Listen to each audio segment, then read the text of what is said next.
안녕하세요. 반갑습니다. 오늘 생활과 경제 3주차 수업 진행하도록 하겠습니다. 다들 편안하게 주말 보내셨습니까? 지난주에는 이제 그 수업을 사이버에 탑재를 하면서 과제도 내드렸습니다. 그래서 처음 오리엔테이션 시간에 말씀을 드렸던 것처럼 수업을 진행을 하면서 선생님들께서 매 1장씩 강의를 들으시고 그 다음에 그 교재도 보시고 그 다음에 읽고 난 후에 마음들이 어떠신지 개인의 생각들을 좀 적어서 제출을 해달라고 말씀을 좀 드렸고요. 아마 그거를 이제 매주 진행을 하게 될 겁니다.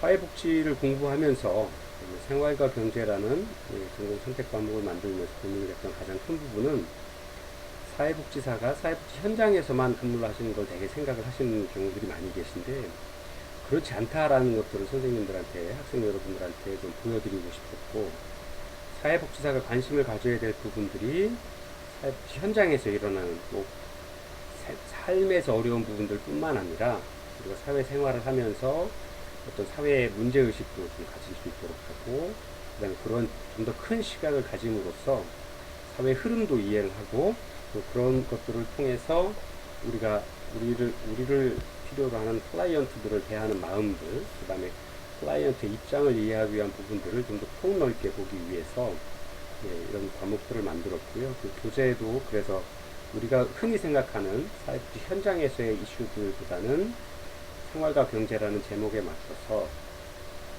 우리 사회의 사회 문제와 연관되어 있는 문제들, 그 다음에 사회복지사 선생님이 어떻게 접근하고 어떻게 그 적점을 찾아서 현장에 적용할 수 있는 어떤 부분들이 있는지를 각자의 생각을 가지고 좀 고민을 해보자 하는 의미가 더 컸습니다. 그래서 조금 이제 선생님들이 직장도 다니시면서 공부도 듣고 또 그러면서 이제 교재까지 읽어보시고 감상들을 적어내는 게 좀 어렵고 힘드실 과정일지는 모르지만 아마 조금 이런 과정을 통해서 잘 버텨내시고 지켜내신다 그러면 지금과는 좀 다른 어떤 사회복지사의 시각들, 그다음 사회 문제를 바라보는 시각들, 그다음 우리 사회의 클라이언트들이 왜 그렇게 클라이언트가 될 수밖에 없는 사회적인 약자가 될 수밖에 없는 사회구조적인 문제들에 대해서 경제라는 시각에서 좀 바라볼 수 있는 어떤 큰 틀을 자기만의 어떤 생각의 틀을 갖게 되시지 않을까 생각을 합니다.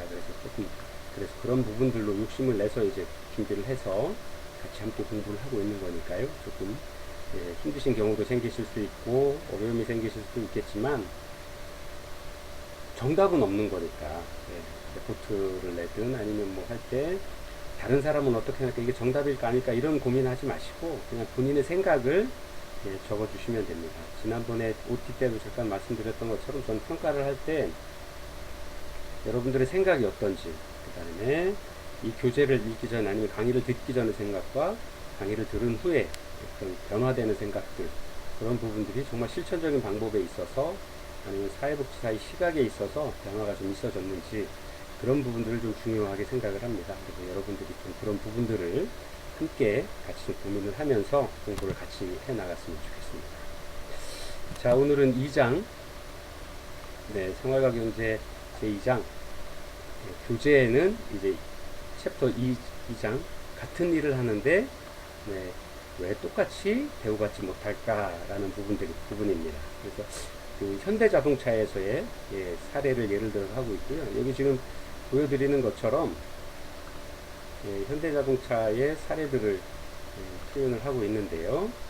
현대자동차가 어떻게 해서 현대자동차 그룹이죠. 그냥 현대기아가 합쳐져 있는 그룹이고요.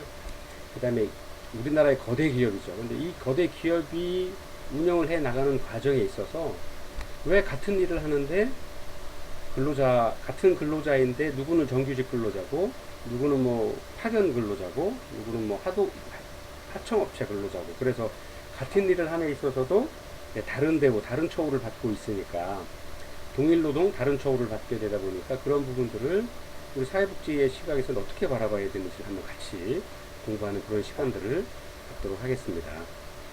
그래서 3주차에는 현대자동차의 사건 같은 일을 하는데 왜 똑같이 대우받지 못할까라는 소제목을 가지고 같이 공부하도록 하겠습니다.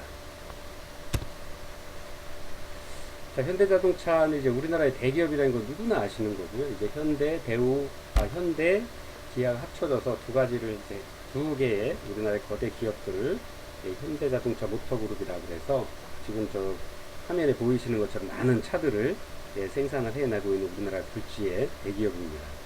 울산에 공장이 있고 저희가 살고 있는 우리 지역인 아산에도 현대자동차 공장이 있어서 쉽게 공장 견학을 한다거나 아니면 쉽게 접할 수 있는 기업들, 친근하게 다가올 수 있는 어떤 기업의 하나입니다. 근데 이런 기업에서 왜 이런 문제가 생겨났느냐 하는 부분들인데요. 한번 넘어가 볼까요?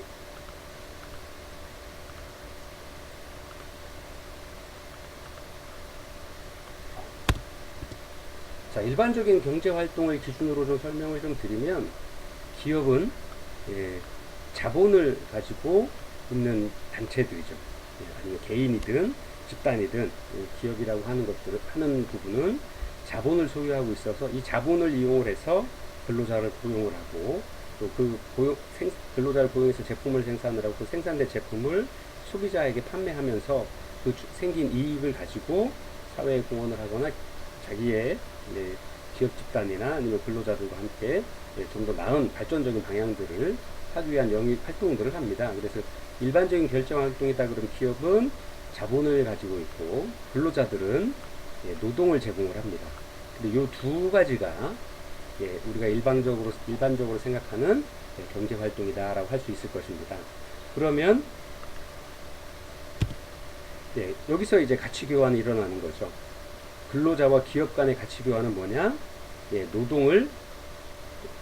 근로자는 노동을 제공을 하고 그 다음에 기업에서는 그 노동의 대가로 임금을 지불하게 됩니다. 그래서 일상적인 우리의 경제 생활이다 그러면 대다수의 근로자들 분들이거나 아니면 급여 생활자라 그러시면 대개 이런 형태를 가지게 됩니다. 그래서 보통 회사에서 일을 하시게 되고 그 다음에 그런 일을 하신 노동의 대가로 임금을 제공하게 되는 이런 형태를 보편적인 어떤 방법으로 취하고 있습니다.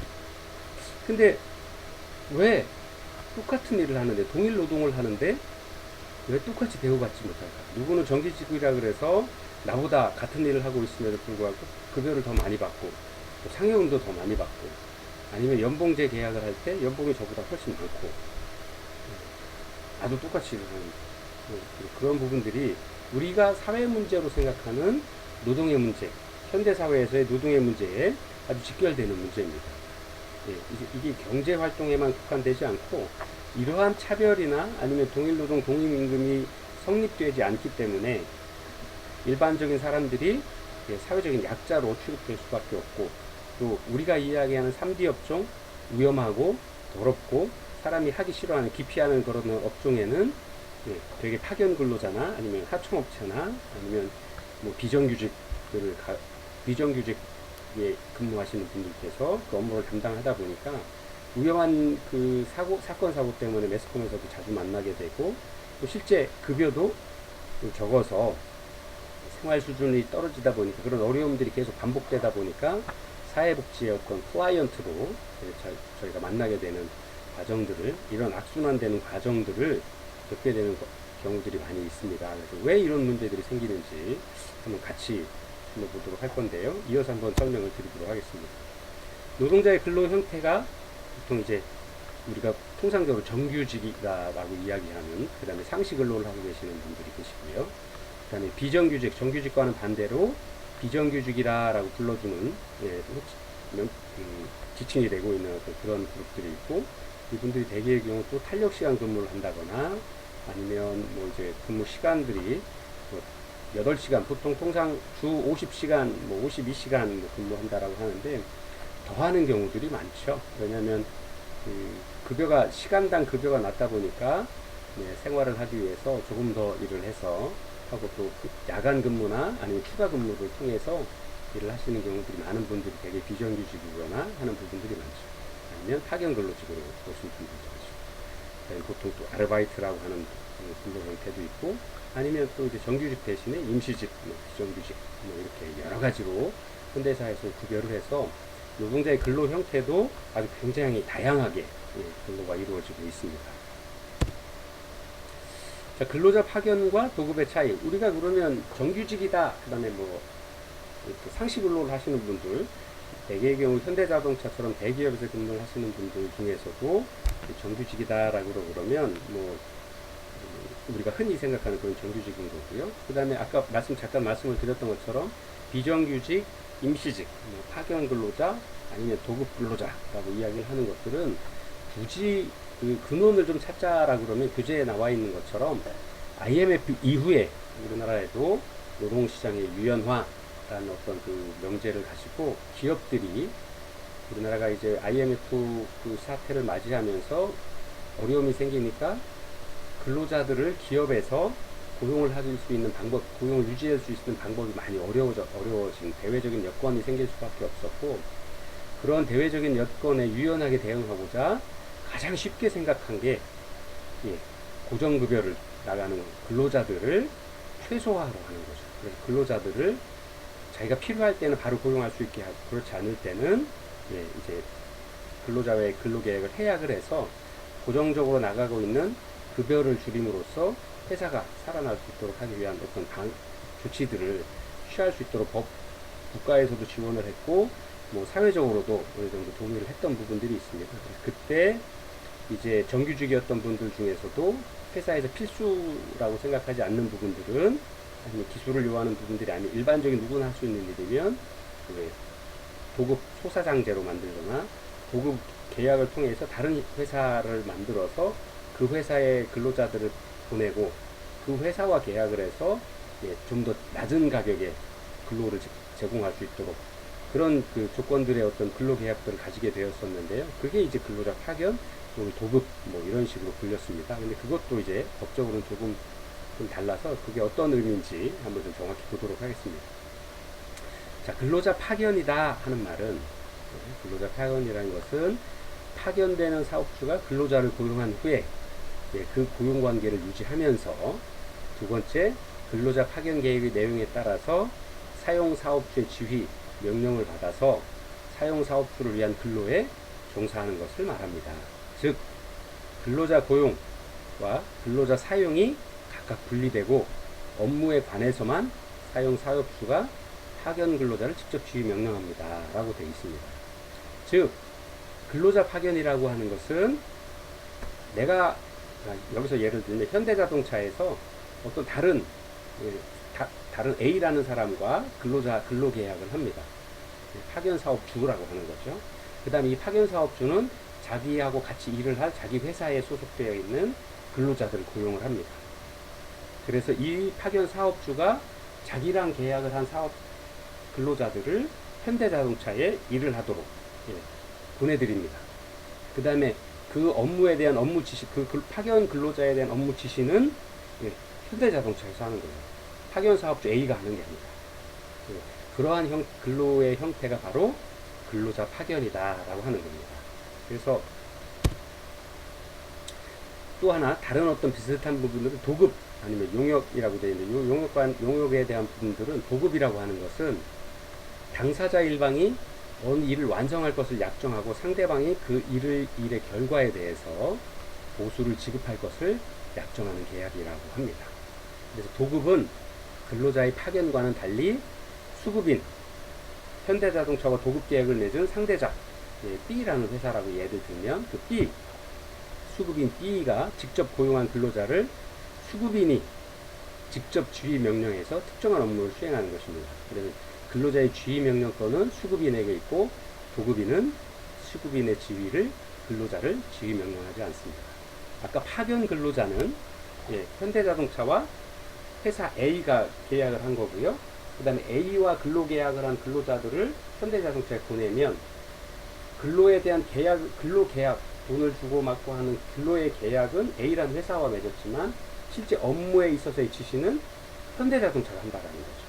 근데 도급은 현대자동차와 B라는 회사가 계약을 맺었고, 그 다음에 현대자동차 회사에서 일을 하지만 이 B라는 사람이 직접 들어와서 자기의 근로계약을 맺은 근로자와 함께 들어와서 어떤 목적을 달성하기 위한 일들을, 계약되어 있는 계약서의 내용의 일들을 직접 하는 거죠. 그 다음에 업무에 대한 지시도 현대자동차는 나와 근로 용역 계약을 맺은 도급 계약을 맺은 B라는 사람한테 지시를 하는 거고 근로자에 대한 업무 지시는 없다라는 거죠. 근데 이런 파견 근로자 도급은 아까 말씀드린 대로 현대자동차 내에서 정규직과는 다른 거죠. 정규직은 실제 현대자동차와 계약을 맺었고 근로계약을 맺었고 업무 지시도 현대자동차에 맺는 근로자죠. 그러나 파견 근로자와 도급 근로자, 용역 근로자 아니면 도급 근로자라고 하는 분들은 계약은 다른 회사가 맺었고 현대자동차에 지시를 맺으면 파견 근로자. 그 다음에 우리 회사, 나랑 계약을 맺은 우리 회사의 지시를 받아서 현대자동차에서 일을 하면 내 고유 장소가 아니라 현대자동차에서 일을 하면 그건 도급 또는 용역 근로자 이렇게 일이 된다는 거예요. 근데 문제는 뭐냐? 같은 사이트 안에서 현대자동차라는 사이트 안에서 현대자동차에서 생산하는 제품들을 만들기 위해서 일을 하고 있다는 거죠. 그래서 처음에 설명드렸던 것처럼 왜 똑같은 일을 하는데 그 다음에 똑같은 장소에서 똑같은 사이트 공장 안에서 같은 일을 하는데 누구는 뭐 현대자동차의 정규직인 거고 누구는 파견 근로자인 거고 누구는 왜 용역 근로자 아니면 도급 근로자로 돼 있어야 되느냐 이런 것들이 사회 구조적인 어떤 문제들을 만들어내고 있다라는 겁니다.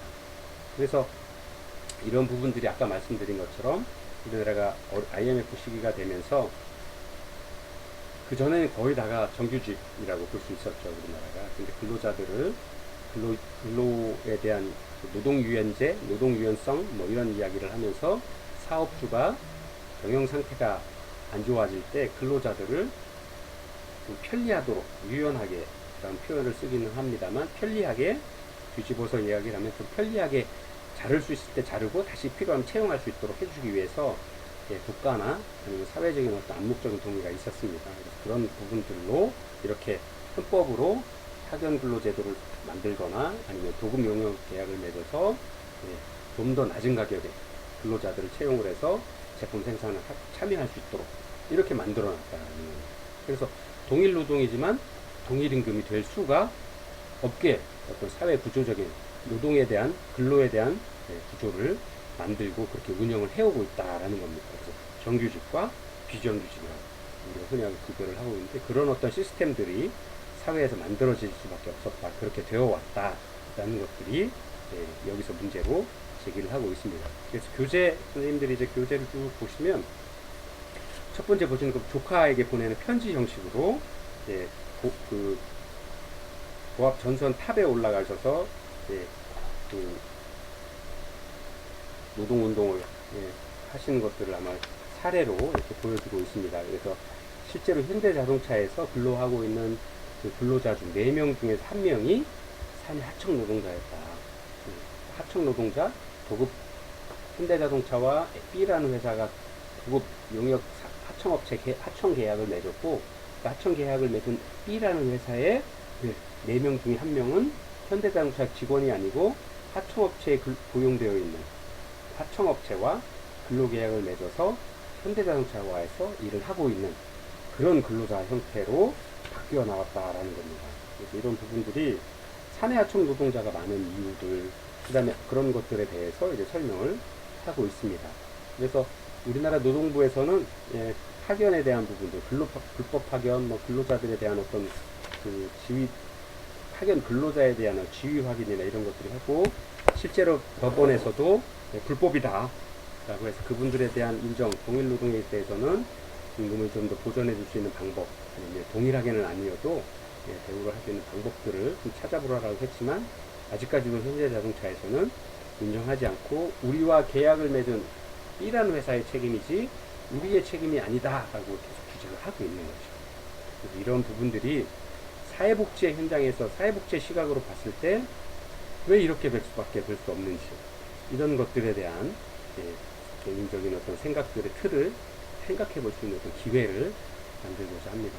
그래서 책을 한번 쭉, 교재를 한번 쭉 읽어보시고 왜 이렇게 되는지, 또 이런 것들이 사회복지에서는 어떻게 영향을 미칠 건지, 우리 클라이언트들이 그러면 어떻게 해야 되는지, 그 다음에 첫 시간에 오리티 때 말씀드린 것처럼 우리가 대변인, 옹호인 아니면 정책을 개발하고 또 법에 따라서 어떤 사회복지 서비스를 만들고 해야 되는 부분들에서는 어떻게 적용을 하고 우리가 활동들을 해야 되는지를 한번 고민해 보면 좋겠습니다. 잠깐 휴식하시고요. 이어서 수업 진행하도록 하겠습니다.